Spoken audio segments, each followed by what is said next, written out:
समर्थांनी मासिक पाळीचं महत्त्व सांगितलं. चला तर आपण ही गोष्ट ऐकूया. अक्कलकोटमध्ये एकदा काही महिला स्वामींच्या दर्शनासाठी आल्या. त्या सर्वजणी भक्तिभावाने नतमस्तक झाल्या.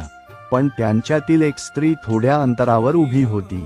ती नम्रपणे हात जोडून उभी राहिली, पण स्वामींच्या पायाशी नमस्कार केला नाही. स्वामी समर्थ म्हणाले, "अगं माऊली, तू माझ्या जवळ काय येत नाहीस?"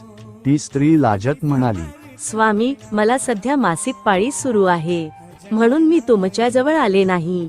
पवित्र नाही म्हणून दूर उभी आहे. हे ऐकून स्वामी समर्थ गंभीर झाले आणि म्हणाले, माऊली, देहधर्म हा अपवित्र नसतो. हा निसर्गाचा नियम आहे. जसा चंद्र कलावंत होतो तसा स्त्रीदेही आपला धर्म पार पाडतो. हा देवाने दिलेला आशीर्वाद आहे.